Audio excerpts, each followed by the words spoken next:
Okay, good morning, Dad. Good morning. Today is Wednesday, March 12th, and where do you want to start? Got Syria, Romania, the peace ceasefire proposal, Kursk. Yeah, those are all important things. I think maybe we should just catch up quickly with Syria because that is a very large story and something that I think we need to look at before we move on to the other stories. Yeah, of course, I'm sure everybody has heard about the massacres of civilians, mostly Alawites and Christians in the coastal provinces of, especially Latakia, the hometown of Assad. Yeah, it's horrible. There are many videos out there, and the reason that the videos are out there is that the perpetrators are are filming themselves doing this is clearly something that they take pride in. They you see torture and killing of civilians.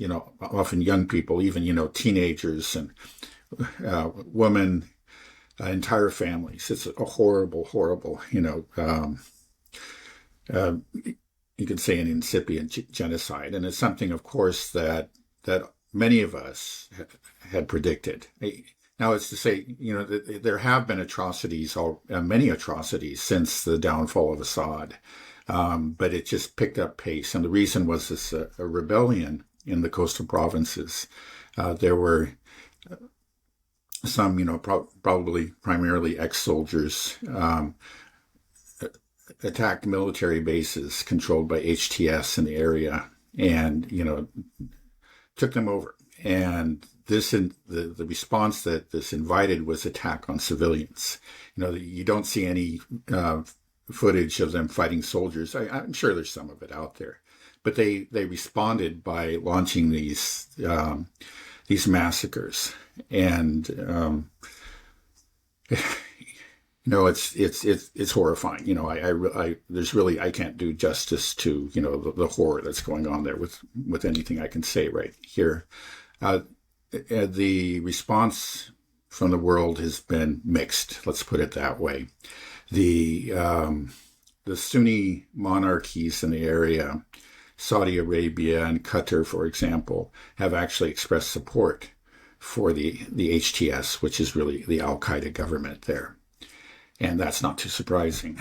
The European Union has maybe not quite expressed support, but refused to condemn, clearly failed to condemn the massacres. They actually pointed to pro-Assad elements as somehow being responsible for this, and they stated that the HTS Al Qaeda government had the right to respond. So they added some sort of very vague statement about there shouldn't be attacks on civilians. But it was a very mealy-mouthed, response. There was no condemnation. There no condemnation of the HTS government whatsoever. This came from the moral superpower, of course, the EU, which is in close alliance with Al Qaeda and with Banderite neo-Nazi elements in Ukraine. I still have trouble getting my head wrapped around that, but that's just true. That's the new EU. Now, interestingly, though, both the United States and, not surprisingly, of course, Russia condemned. And Russia did more. Actually, Russia has admitted thousands of terrified civilians into their base there, the Khmeimim base, and are protecting them and sheltering them there. But the United States actually also condemned the HTS government. And Russia and the U.S. jointly have called a UN Security Council meeting on it. So that's interesting. That's something new. Again, that would not have happened under Joe Biden. It would have been, the U.S. would probably pretty much echoed the EU on this, which is to say they would have failed to condemn it. Well, probably because another country that condemned these massacres was Israel, and I don't think they really have any concern about Alawites or Christians, but they they're happy to condemn the HTS government. In spite of every effort by the HTS government to make nice with Israel, constantly praising Israel, saying Israel's our friend. Israel, is not interested in having the Al Qaeda as their friend. They're very happy that they're in power because they know that they're much weaker and much easier to attack than Assad. So I think as part of, you have to look at the broader Israeli strategy. They have essentially declared all of southern Syria as some kind of security zone. They have simply taken, a buffer zone along the border from the Golan Heights and south, all along the border up to, to north of the Golan Heights, and they have established military bases. They have seized that land, and then some. I think approximately like 50 miles out from the Israeli border and the Lebanese border, they're declaring that is an area where they will not allow any HTS military to enter. And then beyond that, the rest of southern Syria is off limits to any long-range weapons of HTS. So they have declared their control in varying degrees over all of southern Syria. So anyway, that's where we are, as the horror continues in, I think the latest statement I saw that at least 1,500 civilians have been killed. We don't really know. This was from a Syrian human rights organization. And, maybe they have good information. We have seen many massacres, from the videos again that these jihadis have been uploading, but that just has to be the tip of the iceberg. So who are these HTS individuals, these perpetrators? Are they Syrians themselves, or are these... I think the vast majority are not Syrians. My understanding is that they are Chechens, Tajikis, Uyghurs from China. They're largely Central Asians. So they are foreigners that are carrying out. We knew that they were there, that they were part of the army that brought about the downfall of Assad. So what motivates these people? Why are they coming to Syria to do this if they're not from Syria themselves? This isn't their homeland. Right. What's driving them? Yeah, they are, you can describe them as takfiris. What a takfiri is, let's say, a Sunni fundamentalist that believes that, if you don't adhere to what they regard as a pure form of Islam, dating back to the very first century of Islam, then you are not even a Muslim. And so, Christians and Alawites clearly are beyond the pale, but they take it even farther. I imagine you could be a takfiri and not be particularly violent, but these are jihadis. They actually believe that it is their duty, to kill the infidels. And the Alawites, they are a sect, of Islam, but they certainly are not part of mainstream Islam. They're neither Sunni or Shia, but they treat the Shia the same way too. And many of the Sunnis, it has to be remembered that actually many of the Sunnis in Syria are not takfiris. They are not. And some of the violence that has been perpetrated by HTS has been directed against Sunnis, including Sunni clerics who have spoken out against this. But there is this, we have to be, sometimes, when we're talking about the geopolitical situation, we talk about the, Western hegemony versus the multipolar world. And that's very important. But when you're looking at Syria, you have to go beyond that. Part of the problem is not just that conflict. Clearly, it is part of it. I think that in all likelihood, the Assad government would not have fallen if it wasn't for the U.S. and its policy of starving Syria, seizing its, oil resources, its wheat fields. The Assad government might still be there, and those religious minorities would still be protected if you were there. So the U.S., obviously, in general, the West, because Europe was very much a part of this, is in part to blame. But there is this violent current, within Sunni Islam that is there, and which Turkey backed, and that army that actually that caused the collapse of the Assad government was a jihadi army, and that's what drives them. It is this notion that we saw, again with both ISIS and Al Qaeda, and the leaders of this movement. Let's not forget Jolani. He was actually both an ISIS leader and an Al Qaeda leader. That's where he comes from. He was a deputy to al-Baghdadi. I'm probably mispronouncing his name. Baghouti, I think it is, who was the head of ISIS. He was a deputy, had a kind of like the vice president, though, that's not the terminology that they use. And he was named the head of Syria. He was the head of al-Nusra, which was really the Al-Qaeda, the Syrian branch of Al-Qaeda. So, and it's not just him, but I think like the second command has a very similar background. So we are talking about,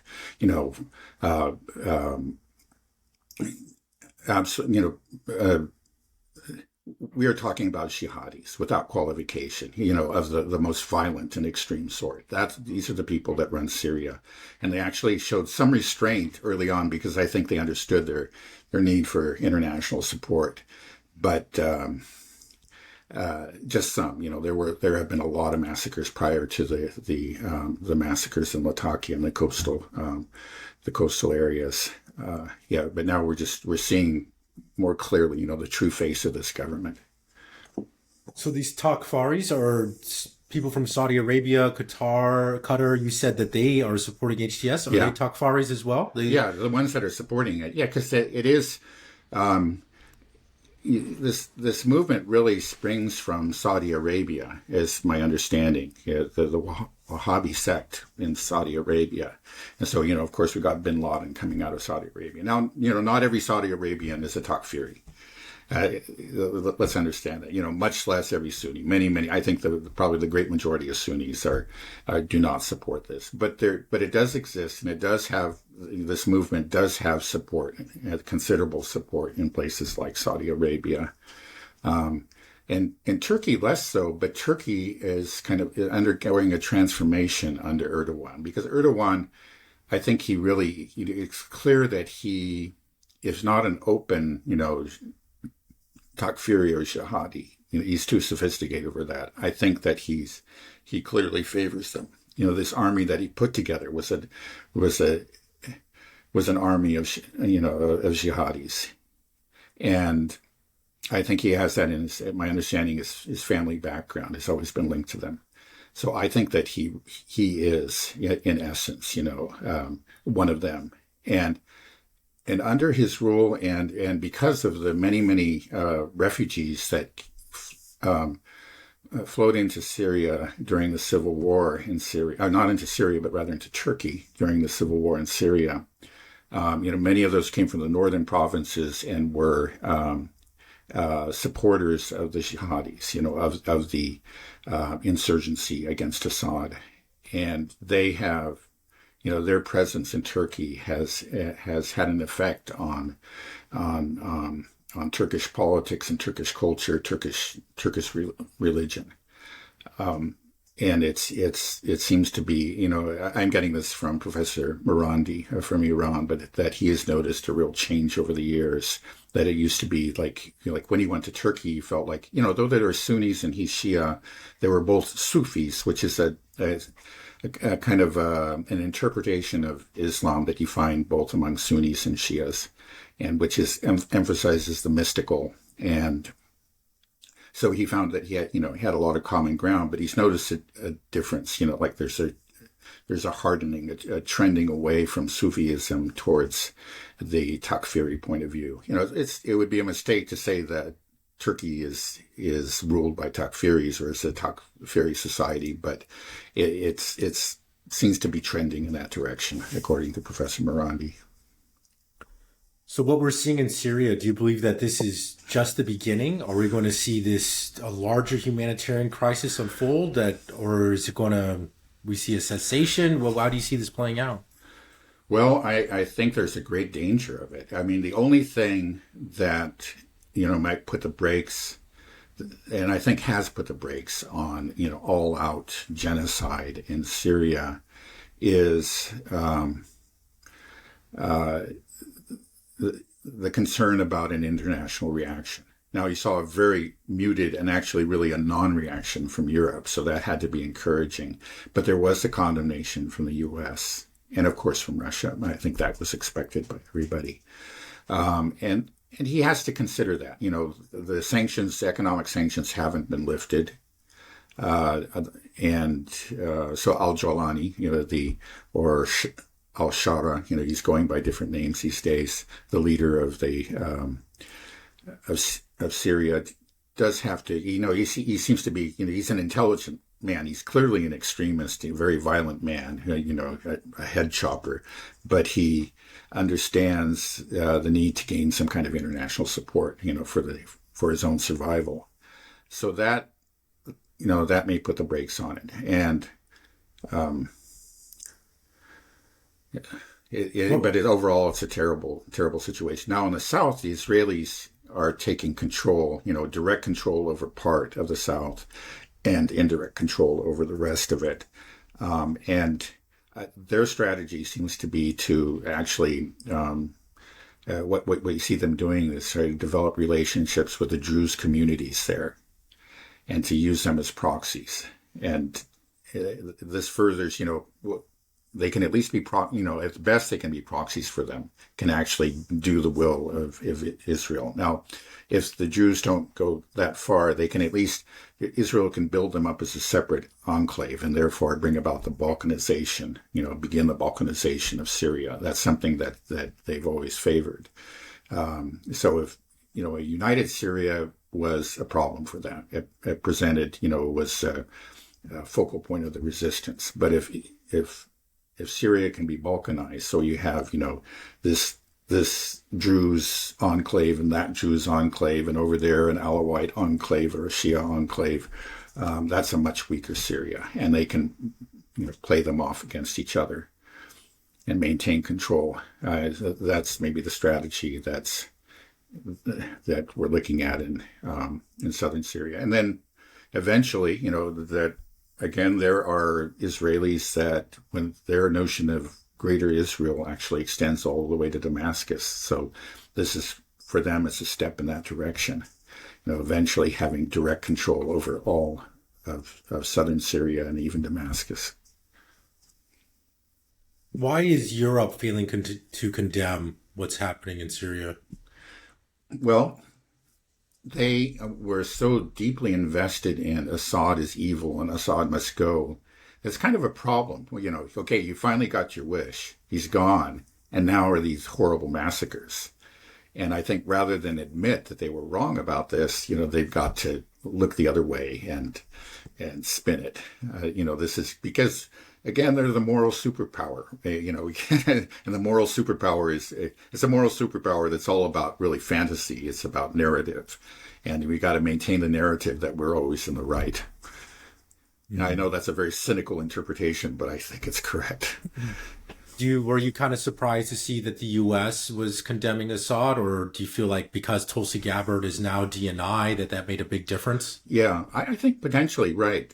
It could have been that Tulsi Gabbard was behind this, because she has been very forthright. She has been unapologetic about her criticism of U.S. policy in Syria.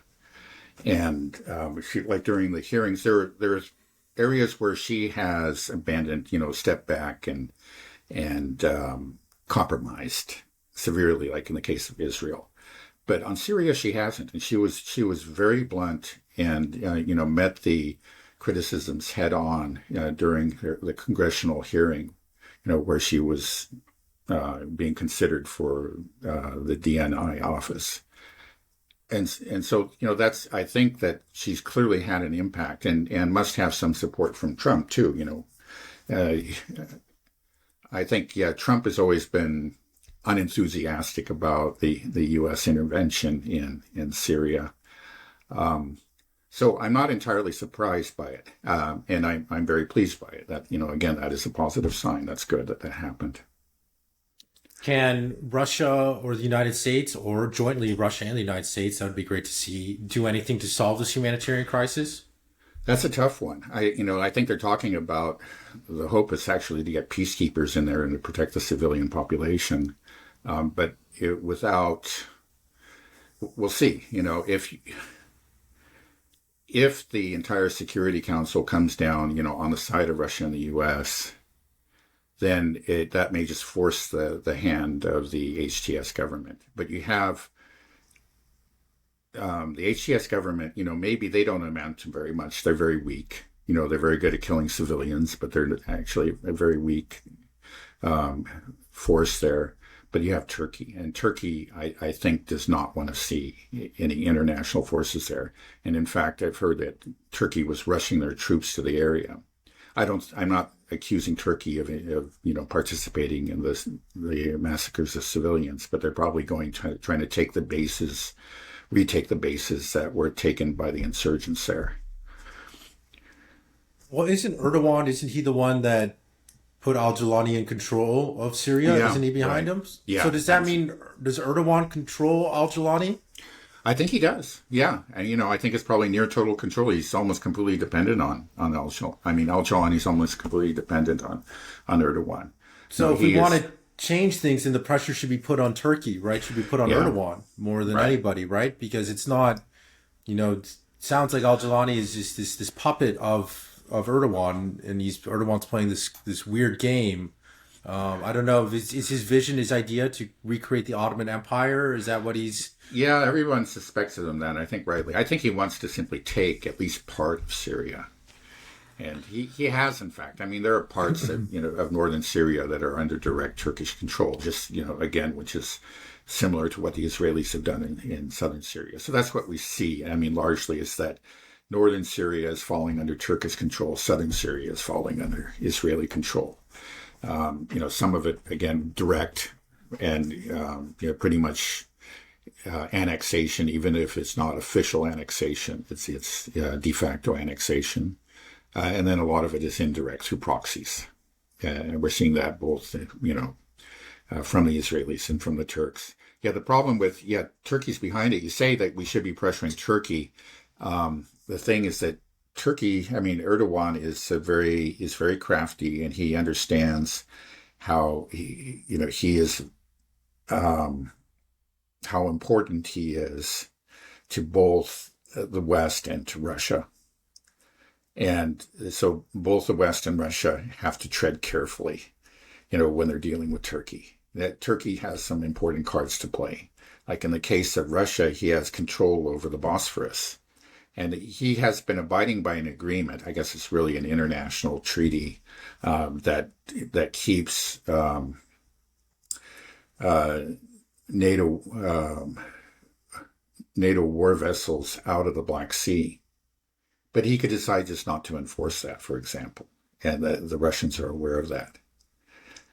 And then, of course, he is a member of NATO, and he's probably the most powerful, aside from the U.S., the most powerful member of NATO in military terms. And that's, of course, what matters when we're talking about NATO. And so they're always bickering with them, but they're careful. They do sometimes impose sanctions, but they don't take it too far because they just understand or they have a real fear of losing Turkey.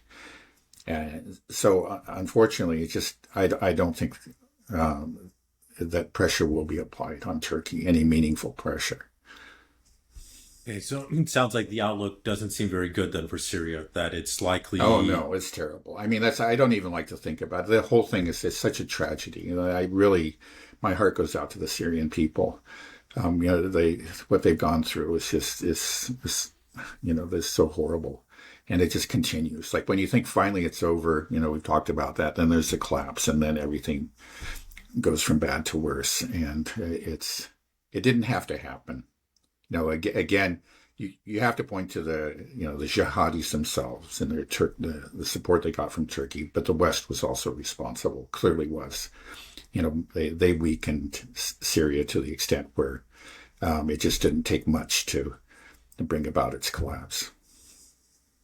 Yeah, this seems like a common story for us, with Libya, Iraq, Afghanistan, Syria. We go in, destroy these countries, and then it becomes just a complete massive power vacuum.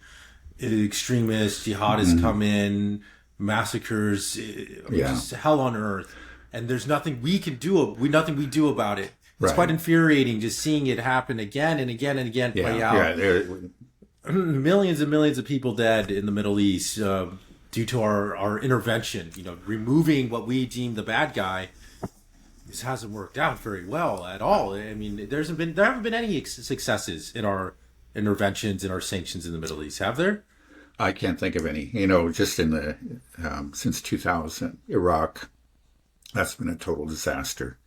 And we have to say, the most rigorous studies showed that Iraq war resulted in 1 million dead, 4 million refugees, 2 million, roughly like 4.5 million, roughly half of them internally displaced, the others just left the country. The destruction of the millennia-old Christian community there. And we're seeing the same thing in Syria. It's like the end of Christianity. These are ancient communities, some of them who, actually still speak the language of Jesus, Aramaic, the most ancient Christian communities in the world. And they're gone. I mean, there's very little left of them. Many of them fled. Many of the Christians fled during the Civil War, back that started in approximately 2011. But there were still, communities that remained, and now they're being targeted and killed. And I think it's very sad, but it's a horrible tragedy. And but it looks like the end of Christianity in Syria. Who do we blame for all this? If we go way back, is it right to say that we tie it all back to Israel and foreign policy by the United States being based on this, or involvement? It's such a shame that we've just this ancient civilization, these areas have just been destroyed and wiped out. And I don't know, I want to blame somebody, but maybe that's not the way to look at it. Right. There's it's obviously more than one group to blame. Again, we can't forget the jihadis. That's not something created by the West. That was there. But it's something that's been used by the West, where the West has actually allied themselves with those forces or used them directly. I think you have to, that Israel, or just the Zionists, the pro-Israel as elements in the U.S. government played a disproportionate role, are more responsible than really any other group. Because in the end, it just doesn't even make sense from a U.S. perspective, in terms of U.S. interest to have this happen. But the Zionists have always been arguing. They put a target on Saddam Hussein. They wanted him to go. He was one of their their great rivals. They've always been after Syria. Again, we don't really have any fight with Syria, but the Zionists do. And unfortunately, the Zionists have convinced many of our people, and through various means. Sometimes it's just money, but it's more than that. Again, we've talked about all the sources of Zionist power within the U.S.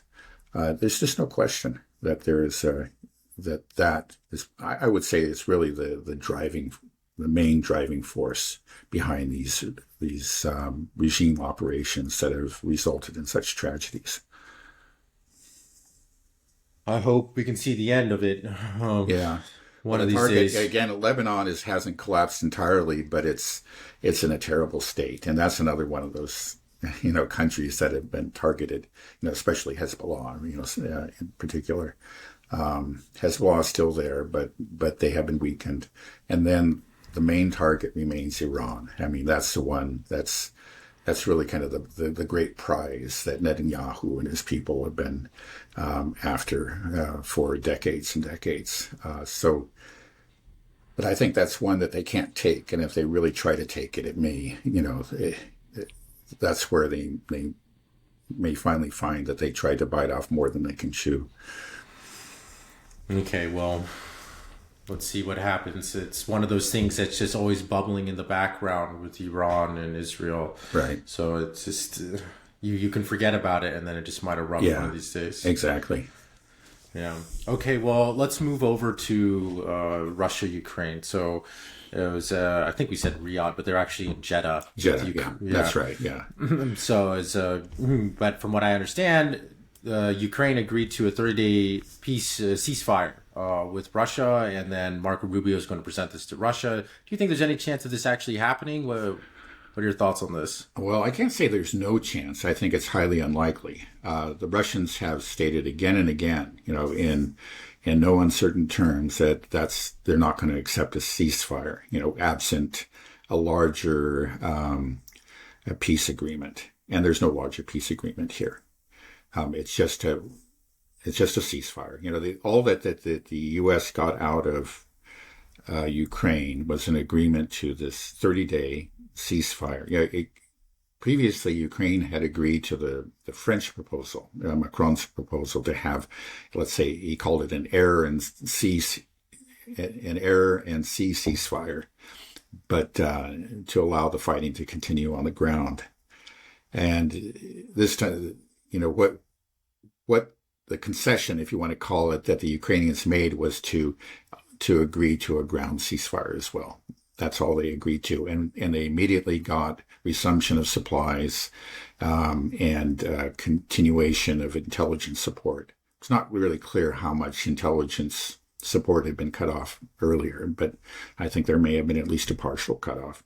Anyway, they're back to where they were.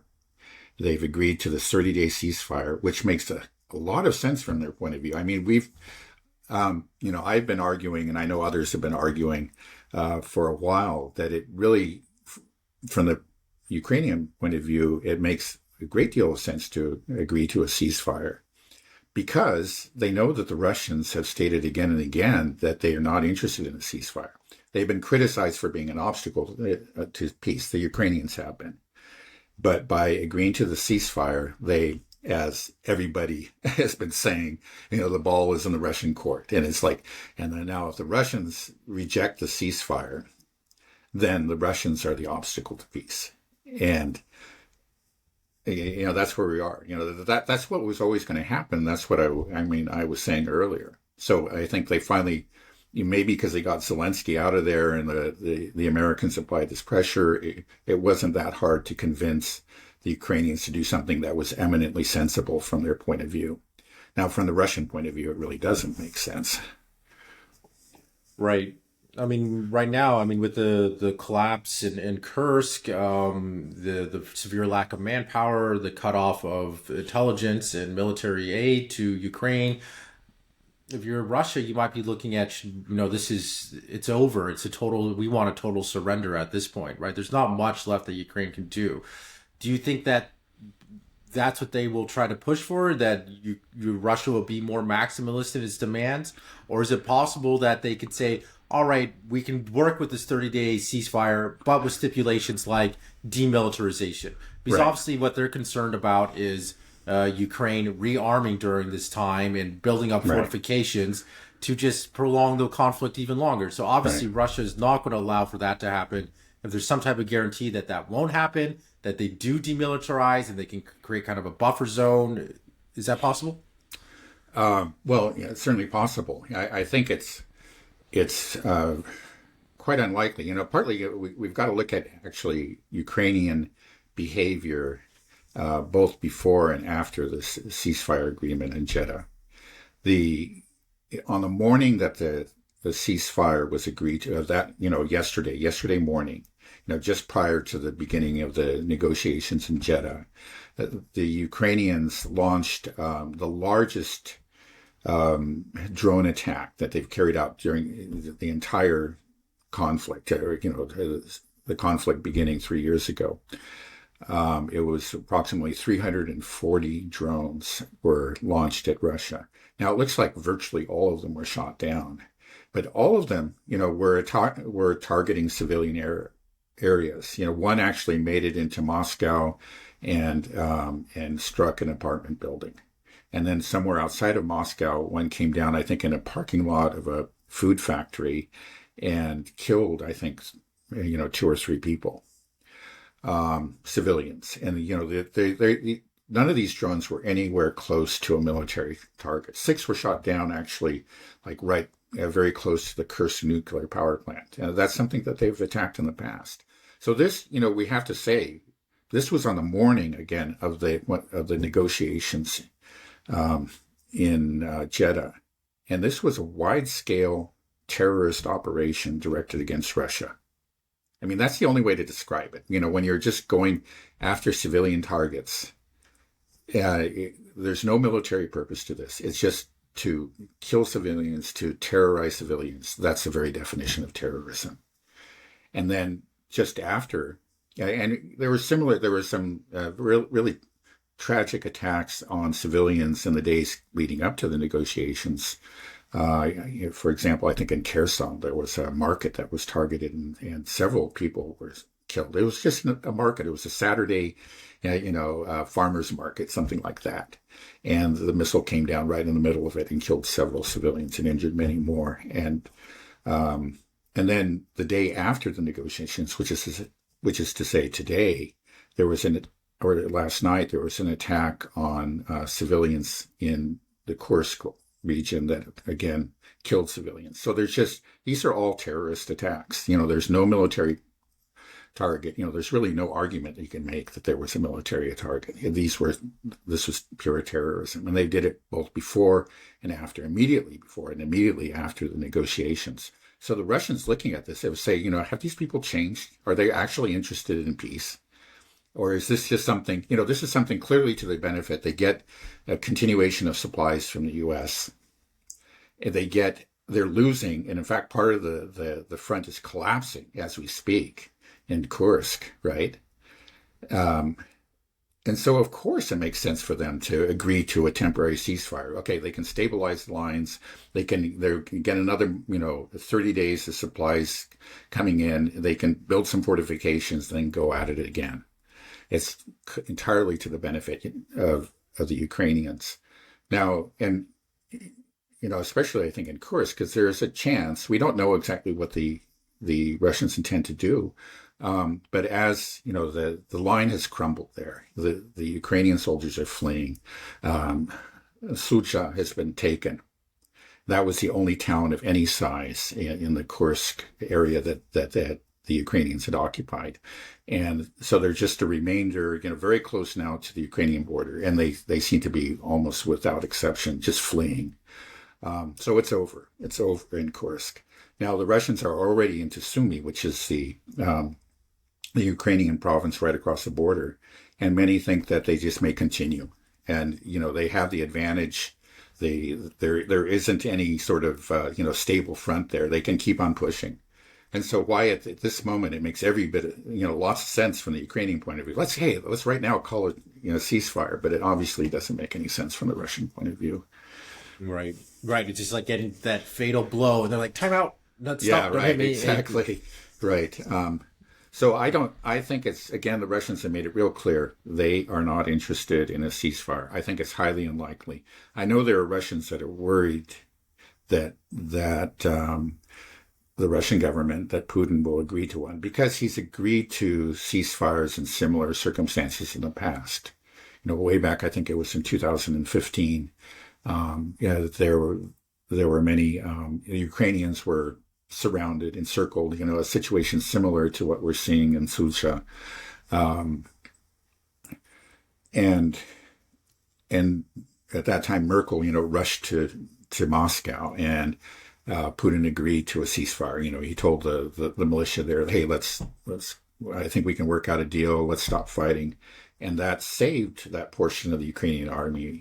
It was, that's territory that would have been won by the Donbass militias. But it was saved by this ceasefire, which led to the Minsk Accords, which the other side never kept up. In the end, they just used it to buy time for a war down the road. So, and that's not the only instance. We've talked about some of the other ones, but there are a lot of Russians say, okay, it was Putin, was was like Charlie Brown and the football. I don't know if you know that cartoon, but it was the big deal. What else? Right? Okay, yeah. I guess people still know about that. It's just like they keep on. um, and there's a fear that he will be naive again. Now, I don't think so. It's just like he has been very clear about what Russia's conditions are. Everybody around him, Lavrov, Peskov, they've said again and again, and that they're not going to fall for this. And he himself has said, okay, yeah, I was naive in the past. I shouldn't have believed them. And I think he really understands that. So I think it's highly, highly unlikely that they will agree to the ceasefire. And I think they'll try to do it in a way, they'll reject it, but maybe not outright. They may attach some conditions, say, okay, yeah, we're willing to do, but the Ukrainians do have to do this. The Ukrainians will reject that, and maybe by doing that, they can muddy the water somewhat and make it, less clear that they're the ones, rejecting the ceasefire. It won't be as easy to blame them for it. We'll see. What do you think, the reasoning behind these drone attacks right around these ceasefire negotiation talks in Jeddah? Why would they do that? Yeah, well, if you're really interested in negotiations, you don't do something like that. I wouldn't think. It may be that it had nothing to do with negotiations. It may be just a kind of an effort to distract from what's going on in Kursk. We've seen this before. It just seems like often when a section of the front collapses, Avdiivka or whatever, you do see an uptick in these kind of drone attacks or other terrorist attacks. So it may be because of Kursk. But maybe in the minds of the Ukrainians, they're thinking that, okay, yeah, we're showing that we can terrorize the Russians, and this will help to bring the Russians to the table. I mean, that's actually been their stated justification for a lot of their attacks in the past. And say that, yeah, we're bringing it to the Russians. We're killing Russian civilians. That makes Russia suffer. That'll put pressure on the Russian government, and perhaps they actually believe that. Maybe some of them do. That's pretty dumb, right? Yeah. Just thinking them doing this gives Russia the excuse to say, no, we can't agree to this ceasefire. They're engaging in terrorist attacks on our country.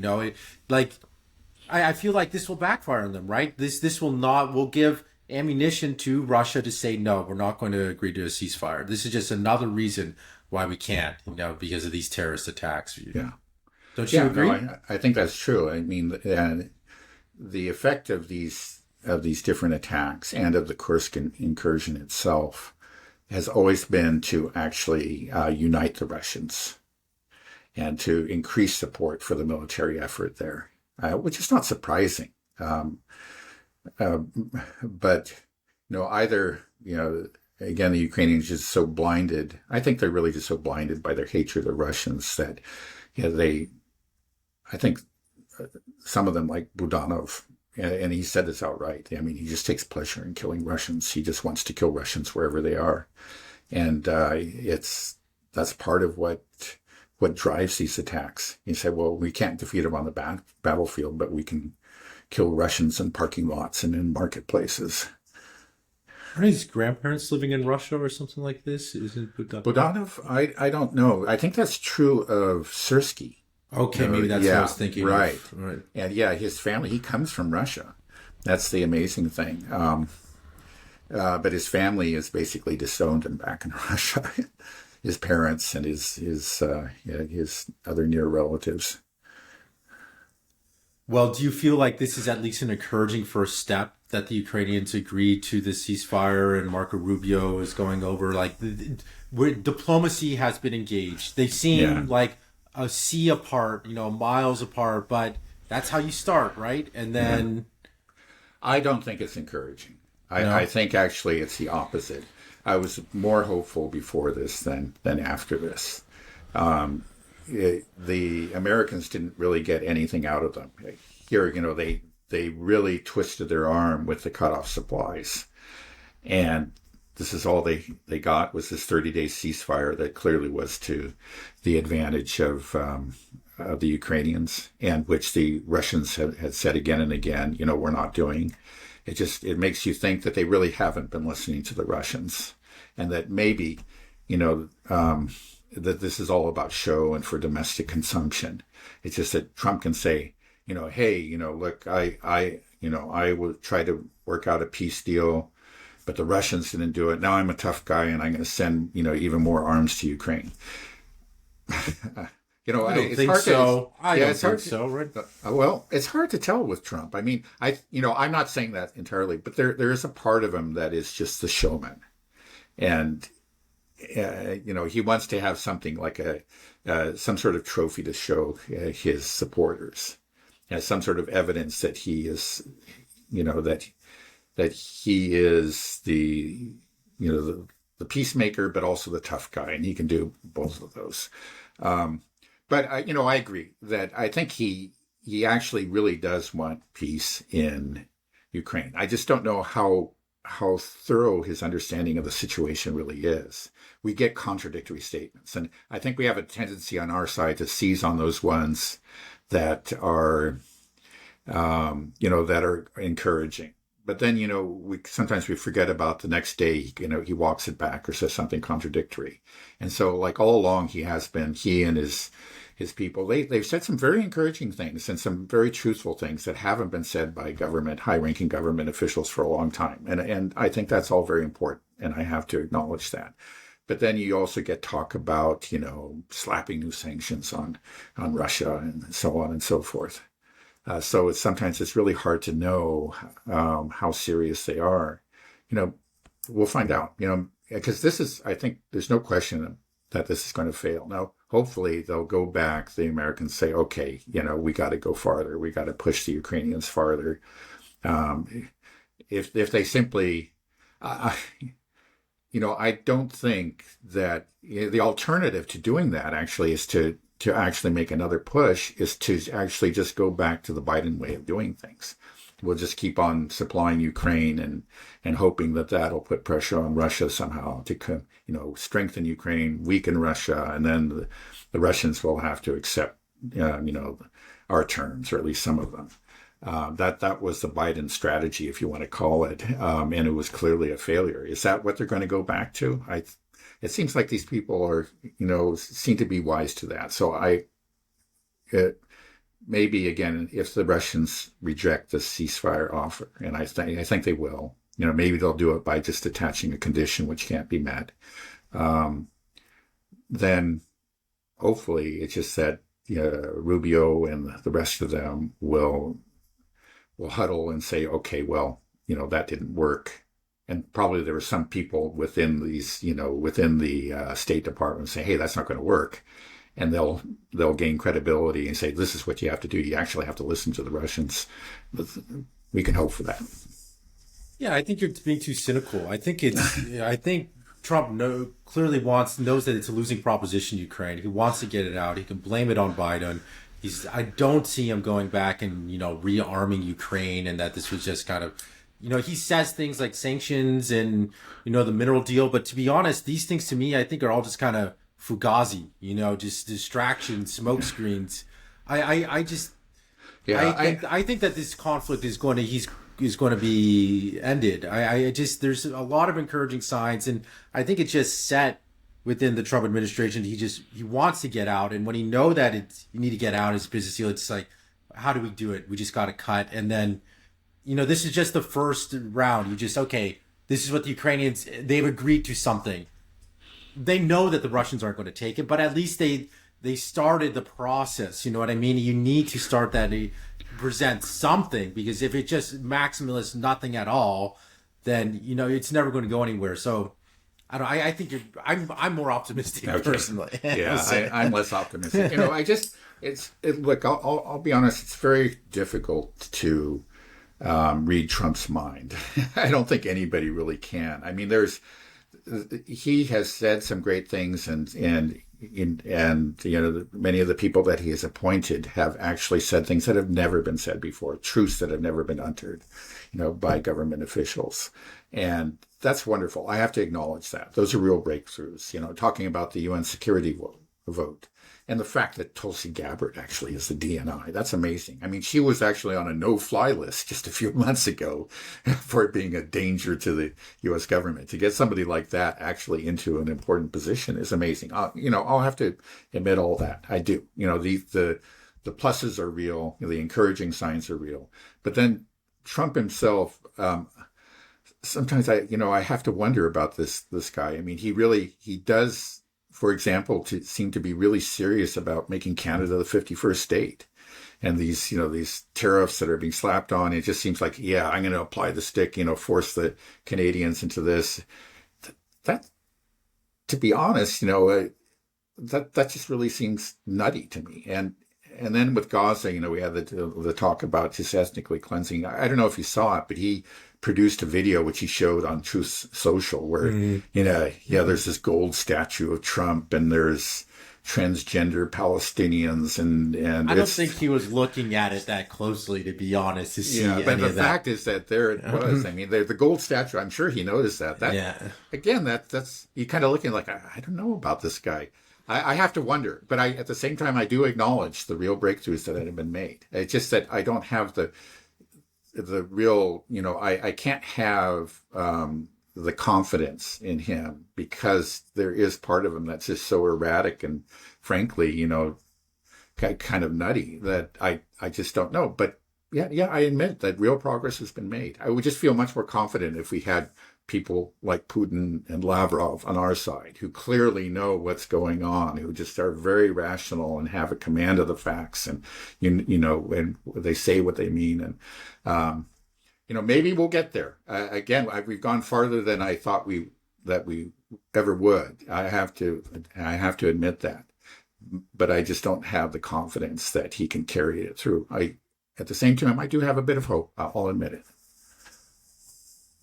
Yeah, I think he is serious about trying to get peace between Russia and Ukraine. And there's talk as well about more than just ending this war, but having sort of what I've been hearing as a grand reset of relations with Russia and the United States. It's been horrible just since the Cold War began. It's never ended. And then after the Cold War collapsed, we clearly had the agenda that we weren't going to treat Russia like a normal country and sort of bring them into our fold.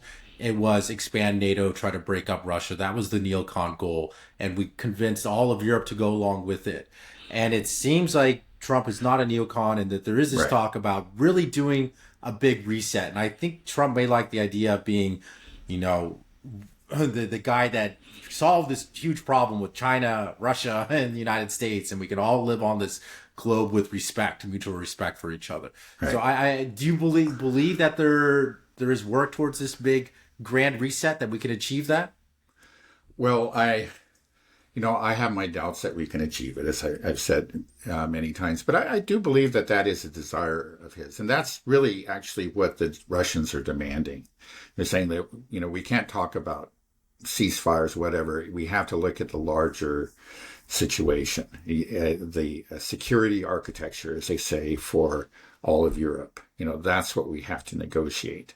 That's the only way that's going to bring about, we're going to achieve a permanent peace. That's been the Russian position all along.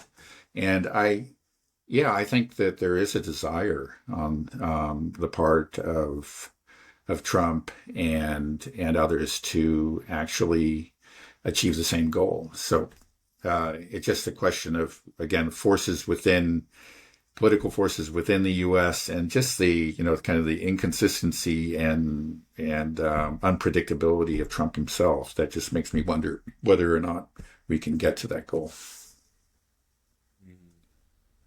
Okay, well, just to wrap things up, can we talk a little bit about Gorgescu and the developments there? I've been paying attention. He appealed that decision by the Electoral Commission to ban him from the upcoming presidential election there. He appealed to the Constitutional Court, and the Constitutional Court very recently rejected his appeal. So right now he is not allowed to stand for, as a candidate for president. And he is clearly, the polls show, the most popular candidate. The likely victor if he could take part in the elections. So this, again, as we've said, this is a real blow to democracy. Of course, it's like the kind of language that you hear from the establishment in the U.S., or not so much in the U.S. because again we have Vance. It's split within the U.S., but in Europe is that this is to save democracy we have to ban political parties. We have to oppose democracy or limit it, or we can't allow choices that we disapprove of. I think there's some talk about him making positive comments about some fascists in Romania's past and whatever. I think that is not what motivated this. It was his willingness to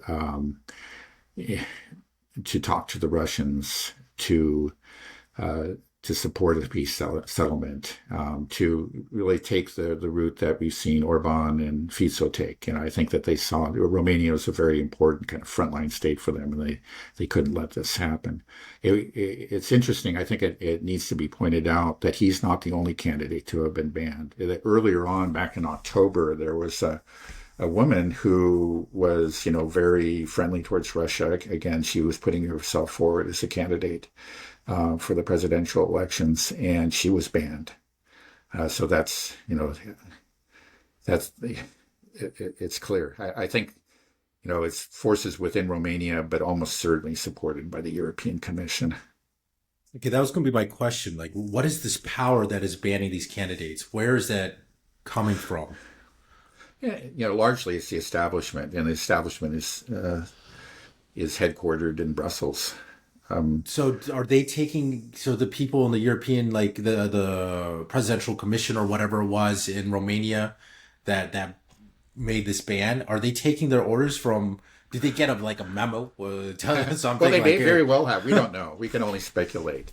They may not have received a memo, but I'm sure there's phone calls and, but they probably don't have to apply much pressure. There are people in Romania, as there are in all these countries, that are just very strongly aligned with Brussels. They identify with Brussels more than they do with Romania. I mean, I think you find that in all of these European countries. And they know what Brussels wants. I don't know if Brussels even needed to tell them, but I'm sure they did. I'm sure there were phone calls and, maybe memos. It's really crazy, really wild to think that the United States really cultivated this neocon foreign policy in Europe, all of Europe, within the EU, and you see they're all in lockstep. Before, like we talked before, when 9/11 happened, there was some independent foreign policy. You see France was resistant to this. They didn't want to go along with it. There was some pushback. But right now, everybody in Europe is fully adopted this neocon policy, other than Viktor Orban and Fico.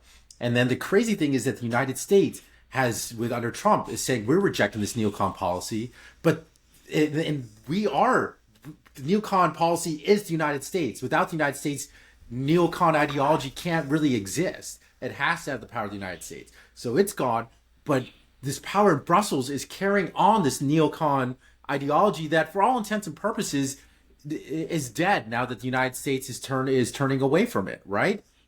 How? Well, I don't know. It's just ironic. I mean, I guess I understand that these things have inertia and there's momentum. So once they're in, they're one-track mind. They have been raised by the U.S. neocon foreign ideology. They were molded by it. That this is my role, and then they're just set on this course. Must expand NATO. Liberal democracy will break up Russia. They're just automatic on autopilot here. But clearly, this is unsustainable because the locomotive engine for this whole neocon train, which is the United States, has detached, and they're just coasting along without an engine. There's nothing there. But they have to be freaking out, right? They have to realize that this isn't going to work. Right. Do you think so? I mean, is there some recognition that this whole thing is done? This whole neocon project is over?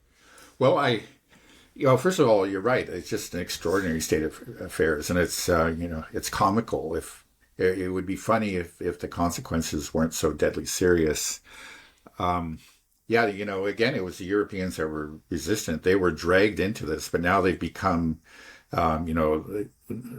total converts to the neocon cause, and now that like the mecca of the neocon ideology is now under the rule of an opposing power, the Trump administration.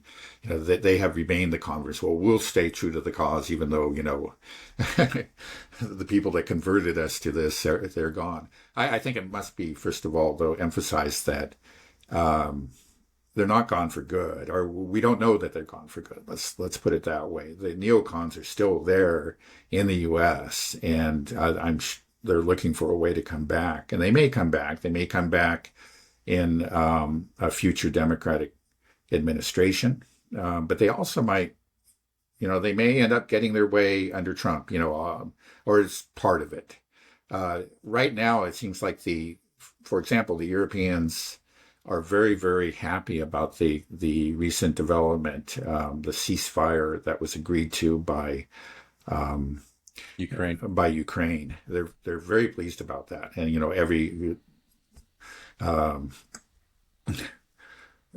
Ursula and Keir Starmer, Macron, even the Baltic states, they're cheering this, and that has got to tell you something. I think that they see this as both a continuation of the war, because they expect Russia to reject this, and a way of bringing the U.S. back in. Now let us hope that they're wrong. But they seem to believe that. I mean, that's why you get this very cheerful reaction. They think, maybe things are going to come back to normal. We'll have to see. Do you think, how difficult would it be for Europe to establish its own foreign policy? Because that's what needs to happen. That's the problem right now within Europe, is that they adopted our foreign policy, and we're changing our foreign policy, and they don't know what to do about it. Yeah. And they need to figure it out themselves. And you think that it wouldn't be that difficult? All of these countries, they all have government officials and foreign diplomats, and they have prime ministers and presidents. They have telephones. They can pick it up, make a phone call to Moscow, right? They can engage in foreign policy. They have all the tools. It shouldn't be that difficult, right? It's just the problem is that the parties that are in control now have just made this firm decision that I will back Ukraine no matter what. Nobody talk to Putin. And they're still in that mode. But if Keir Starmer or Macron, either they have to be voted out, or one of them picks up the phone and calls Moscow. And if one of them does, and they start doing it, maybe it's Schultz or Merz that comes in. Once that happens, then the whole house of cards starts to fall down, right? Because then that's a sign that you're establishing your own foreign policy, that you're actually thinking about the best interests of your country. What do I have to do? I need to engage with Russia. I'm engaging with Ukraine. It's just common sense. This is something that you learn when kindergarten, so I feel like that this whole thing with Ukraine, they're acting like children, but one moment they're going to look down just like the road runner or the running across, and they just drop, right? It can't last much. I just don't see it can last much longer, right? Well, it's lasted a long time, and I don't see any signs of any sort of awakening on the part of any of these European leaders. They are just repeating the same old tired slogans. And, you mentioned Merz. I think he's probably going to be even worse than Schultz. He's given every indication that he's really a true neocon. Can they have a united foreign policy? It's difficult. I mean, there is a collective action problem when you're talking about, 27 or 28 different countries. It's hard to have a united, the idea, of course, that through the EU, they would kind of achieve that. They would achieve a unified Europe. But this has failed. Their